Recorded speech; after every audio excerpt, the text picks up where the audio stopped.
to another episode of Police Beat. I'm Officer Ben Tobias, the spokesman for the Gainesville Police Department, and joining me as co-host is Sergeant Sharna Sen. We're glad you joined us for this month's episode, and we hope that you will learn some tips from the show that will reduce your chances of becoming a victim of crime. During today's episode, we will talk mainly about frauds, scams, and vehicle burglaries, problems that unfortunately affect us all. Each week, Gainesville police investigators see reports of frauds and scams. Criminals are using modern technology to gain your trust and then take your hard-earned money. Most of these cases can be prevented if you know the signs of scams. One of the biggest things to remember is if something seems too good to be true, it probably is. Take a moment to step back and analyze the situation before you give someone your money. Detective Matt Geckel is one of GPD's fraud and financial crimes investigators, and he works these types of cases daily. In this segment, he tells us about some common scams and how to prevent yourself from becoming a victim. You know, I like to tell people that if they really don't want to be a victim, they have to almost live in a bubble. They've got to completely eliminate any connection to any outside entity that their finances are attached to. The problem is you can't do that, so you just have to be really careful with your information. But you have to figure that anywhere that you've ever given your name or your information to, and that includes doctors' offices, credit card companies, banks, you know, if you've ever booked anything online, you've given your information to somebody. And all it takes is one bad person at one of those institutions, and you're at risk of being compromised. So it's almost anymore, it's almost not a matter of true prevention as it is of just vigilance. You know, you have to be watching your credit report, you have to be watching your bank accounts, and you've got to be ready to catch it, because it's almost not a matter of if, it's a matter of when. But the faster you can catch it, the more likely you are to not be harmed by it. I actually myself have been a victim of identity theft, and that's how we caught it, was our online bank. It's just something that we check on a daily basis, and because you'll see charges come through as pending, and if you can catch them then, you can catch them before anything bad happens, and that's what happened to us. But it was our online banking that was, enabled us to catch it. If you're with a bank or a credit union, and you have access to your account statements online, like I said, at a minimum, daily check your statements. Make sure that there's nothing going through that you don't recognize, and just try to reconcile everything. And the quicker you can catch it, the more likely you are to prevent yourself from being worse of a victim. A lot of times people will go through and they'll put through a dollar charge here or a dollar charge there just to test your account. If you can catch that quickly, you can get your account shut down or get at least that card shut down, and then they can't do any more harm to you while you work to fix the problem.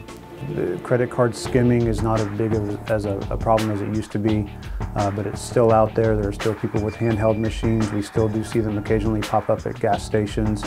And then basically that would be somebody getting the credit card number. Then there are methods that criminals have figured out, besides stealing somebody's wallet and anything, to actually physically get a hold of the credit card and use it in that manner. You definitely want to get us en route as quick as you can, especially if it's something that may have happened somewhat recently. And the reason is we're not going to prevent you or keep you from getting on the phone with your credit card company to cancel your accounts. But if you go to cancel your account and they're already using it or have used it just in the last few minutes somewhere, we're already en route or we're already there, and then you can get us en route to wherever it is we need to be, to where the bad guy is filling up his gas, in his car, or going on his shopping spree at Walmart or Target or wherever. We have had some scams in the past couple years where somebody will call pretending to be a family member and say that they're in jail in another country and they need money to get an attorney or to get bonded out. These guys, they do their homework. They learn everything they can about a person before they make this call, so you can talk to them and you might really think that this person is who they are, or with the person that they say they're with. Hey, Mom. Yeah, is Grandma in jail in Aruba? The thing is a lot, what you'll see a lot of times with these scams is people are going to try to rush you, and they're going to want you to go right now and go get the money and send it to them right away. And the reason that is one, they don't want you talking to other people and saying, hey, this is what I'm doing, or this is what's going on, because somebody's inevitably going to catch on to it. Or they don't want you thinking about it, because we get that call a lot. We get a lot of times where people will call and say, oh, I went and sent all this money to person X, and then I realized I was probably scammed. So if they'd taken an extra 15 to 30 minutes or an hour or 2 hours or a day and sat down and thought about it, they might realize it's a scam beforehand. They won't be out the money. A lot of people have their information on Facebook, any of these social networking sites. If you don't lock down your page, and which is fine if you want your page to be open to the public, you want everybody to see, everything about you, that's fine and that's your business. But you have to realize that not only are your friends and your high school friends that might be looking for you out there seeing your information, but so are all these criminals who are doing nothing but scouring these social networking sites and scouring all these other websites to learn everything they can about a person. Typically when the magazine salesmen come into town, crimes go up. And it's not to say that every single person that's selling a magazine is a criminal or has criminal intent or is not legit, but it seems like a lot of them are. Yeah, so they're typically very aggressive, they're very pushy, they're gonna play on your emotions a little bit. They might tell you a story about the hard times that they've fallen on, whether they've just gotten out of prison or whether they're attending an underprivileged school or what the circumstances might be. A lot of times they're just trying to either get into your house or get a good look at your house or just get your information. You might give them a check and now they have your account information. Hey folks, how you doing? I'm with Magazines for Love. I was just gonna see if you guys wanted some quality reading material. We got some wicked good prices. It's almost a steal. And even though a majority of people actually won't fall for the scams, it doesn't matter because they're so prolific that they don't need everybody to fall for the scams. They only need 10% of the people to fall for the scam and they get their money. It's just take a few minutes and think about what's actually going on. And if you have doubts, contact somebody else that you trust and run it by them and say, hey, this is what's happening. This is what this person wants me to do. What do you think? And you get a second or third opinion. And if they think it's fraudulent, then you probably need to take an extra step back and look at the situation as a whole and try to figure out if it's real or not. There's nothing that you or I can do to make this problem go away. And it's unfortunate. We do everything we can to catch the bad guys. But for every one bad guy they catch, there's another one out there. GPD officers and detectives work very hard each day to combat crime and capture these criminals, but we will never be able to end this type of crime without your help. We need you to stay vigilant by checking your credit reports and bank accounts regularly. We also urge you to use common sense if you find a possible scammer on the other end of your telephone line or at your front door. Remember, if it seems too good to be true, it probably is. After the break, we will talk to you about how you can prevent yourself from becoming a victim of another type of property crime, car burglary. Burglaries and robberies have become serious concerns in our city. This crime is referred to as a crime of opportunity because most criminals look for the path of least resistance. Protect yourself, don't become a target, lock your doors, and keep expensive items out of plain view. For crime prevention information, go to GainesvillePD.org or call the Gainesville Police Department's Crime Prevention Office at 334-2479. Protect yourself. Don't become a target.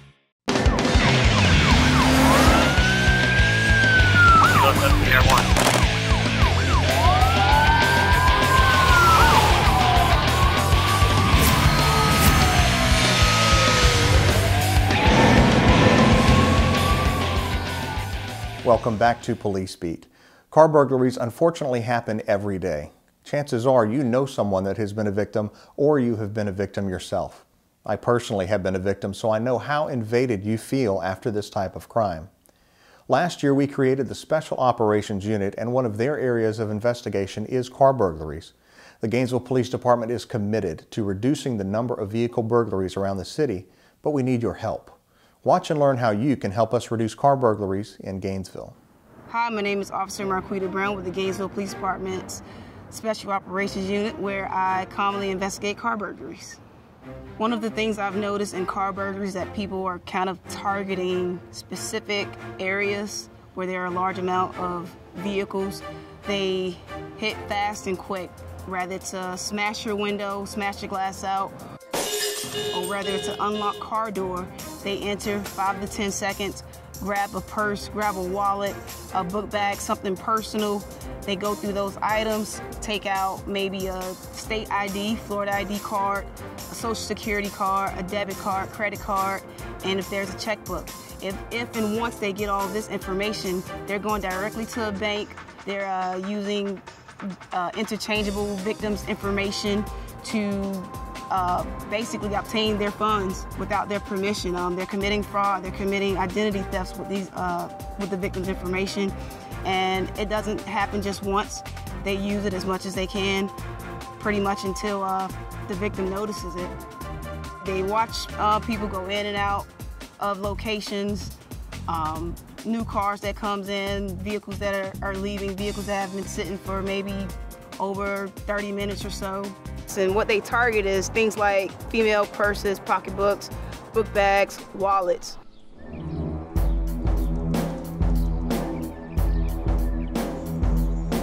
What happens is people try to hide them, but I don't think that they hide the items well enough.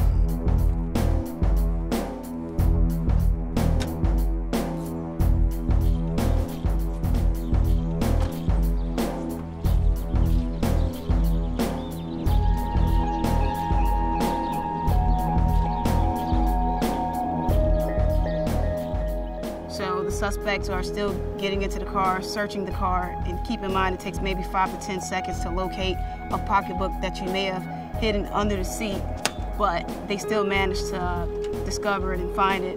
It may be even in your glove compartment, which is concealed. However, they'll open it, find your wallet, take whatever items they feel is needed to go further. Once inside of those things, they look for checkbooks, credit cards, debit cards, your actual Florida ID card or some sort of official state ID card. Personally, I would tell people always, always, always take your items with you, even if you're just running into the gas station. Don't leave your car running. Don't leave your car doors unlocked. Make sure the windows are all the way rolled up. Absolutely no items in plain view. Me personally, I watch what items I also carry with me inside of my purse. You may not want to carry a credit card, debit card, and a checkbook, because the more items they get, the more they're able to go into further crimes that leads to fraud and identity theft. You need to call police immediately if and when you see some sort of transactions where there's checks, where there's credit card usage, and where there's debit card usage. And what you want to do is immediately contact your banks. You need to have everything canceled. I don't just mean canceling debit cards and credit cards, but I mean canceling the entire account and opening up something new, because even with those alerts, sometimes these criminals, they're very intelligent to where they can do whatever they need to do in order to obtain your funds. Anytime you go somewhere, it doesn't hurt to double check, did I lock my door? Walk back to your car, double click that lock. Any items that you're going to leave in the car, think twice about it. Does it hurt to just carry it in with you? Once you get to a location, you don't want to be trying to find out where you're going to put it. You don't want them seeing you put your purse in your trunk, because that's another thing they'll do. They'll pop that trunk open and just take you right out after they've watched you. So kind of try to minimize things that you take with you day to day, and just double check. Take that extra 10 seconds to lock your car doors. It's, 90-95% of the people out there are good, but it's still that 5-10% is a significant part of our population that we have to be aware of. And it's unfortunate, but it's just kind of the way it is nowadays, and we've got to, as time goes on, we have to adapt.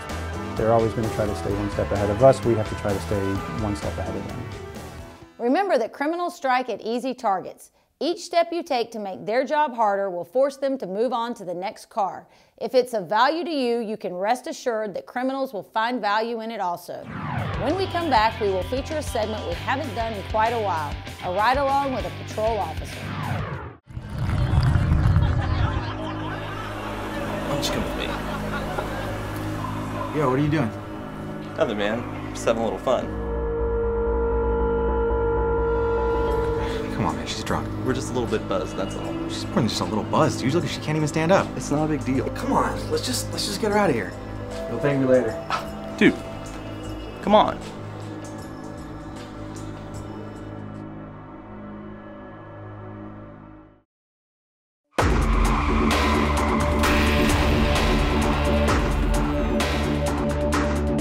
I mean, you don't think it's gonna happen.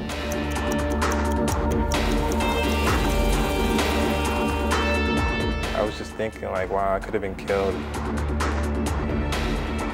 If I can help it, you're not gonna die when I'm driving.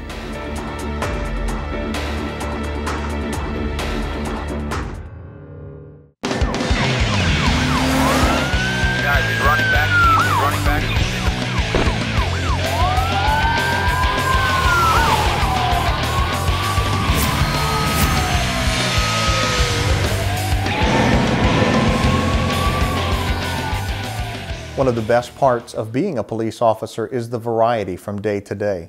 You really never know what your shift is going to bring. In this next segment, we get a chance to ride with a female officer from our evening shift. Officer Sharon Hardman has been with the Gainesville Police Department for over 5 years, and she stands out as an observant, hard-working officer that is committed to reducing crime in her assigned area. She currently patrols Lima Zone on GPD's evening shift, which is a central area of the city. As you're about to see, no day is ever routine.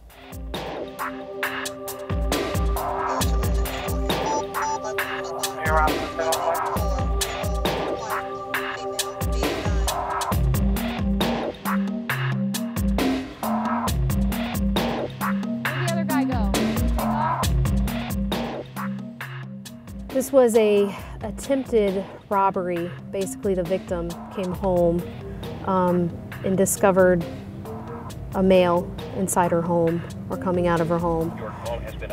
He had taken some items out of the home and cut the victim, then ran south from the location. Perimeter was set up. The dog is currently tracking. He had dropped nearby his backpack with some drugs and some clothing and some of the stolen items. So we're just going to canvass the area and see if we can locate this guy. We're not sure exactly where he went. A few minutes ago? Okay, you didn't see anybody running? And green backpack? No. White shirt, black jacket, green backpack? Yeah. Young, in his 20s. If you see him running or acting suspicious and you think he might be the bad guy, call 911 immediately, okay? I appreciate it. Thank you. We can really get them is if we get units there quick enough to set up on a perimeter and block them, pretty much block them in, and they have to duck down. And then our K9 can capture them. But we can only hope, but looks like he already got away. How long did it take you to get the bottom of the water? Hey there. What's the problem today? What happened? You been beat up? Who beat you up? Why did they beat you up? So a passerby saw this gentleman laying on the side of the road and asked if he needed help, and he said yes. So I arrived on scene, spoke to him. He said he drank too much today, wasn't feeling well. So EMS arrived, assessed the situation, and he decided that it's probably best that he go to the hospital. He just drank too much.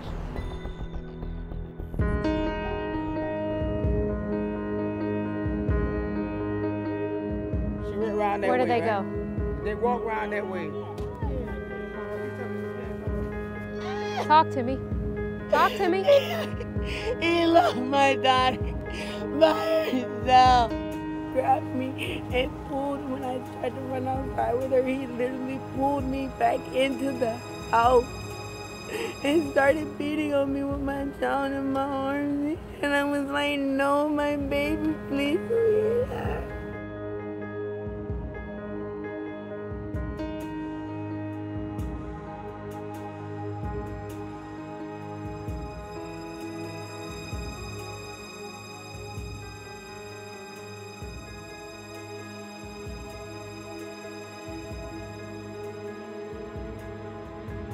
So that's what I have. I'll write it up as a battery, but we'll go look for him. Yeah.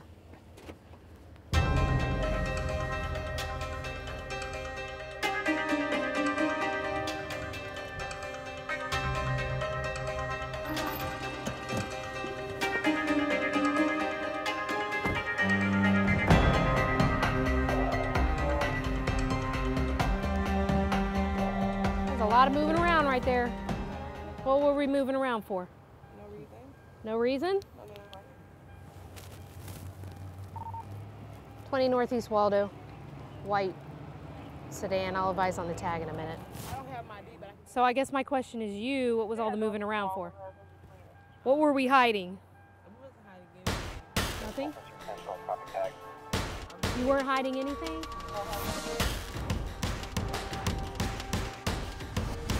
Yeah. No.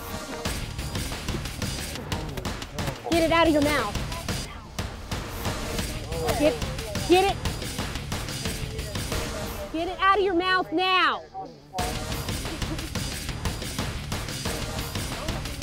Yes, you do. Spit it out. Spit it out. She's eating the cocaine.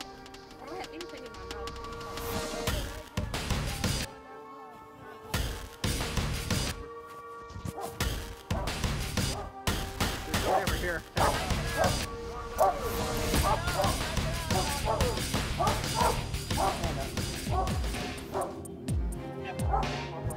Yep, you did do something. Is there any more in your pants? Because you ate it. She ate it. Yes, I did. Absolutely saw it. Absolutely saw it. Saw her eating it and then resisting me. So you're going to jail. 3 charges. Just go to the hospital first. Because they're gonna give you the stuff to make you puke all up.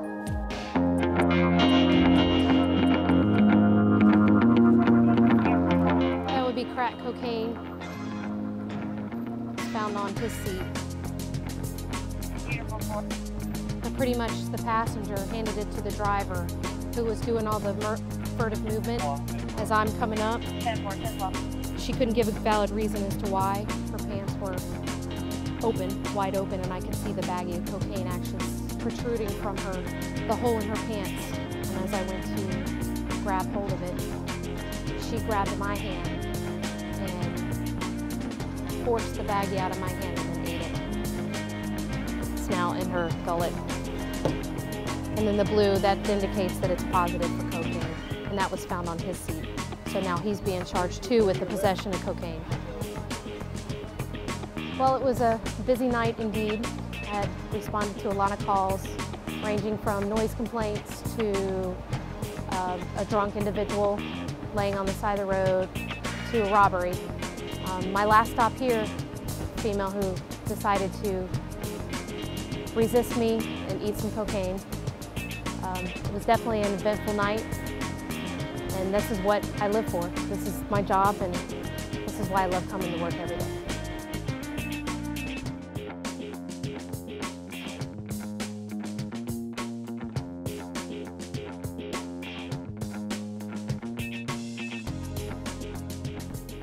From robberies to drug arrests to domestic violence and everything in between, police officers handle it all. Officer Hardman is just one of the many talented men and women that work each day and night to serve and protect the citizens of Gainesville. We hope you enjoyed the inside look into one of Officer Hardman's nights of work. Well, that's it for this episode of Police Beat. Be sure to find us online on Facebook or Twitter, or by visiting GainesvillePD.org, where you can watch previous episodes of the show. We always value your comments on the show and encourage you to contact us with any suggestions you may have for future topics. We have aired viewer suggestions in the past, so please let us know what you would like to see on the show. Join us again next month for another exciting episode of Police Beat.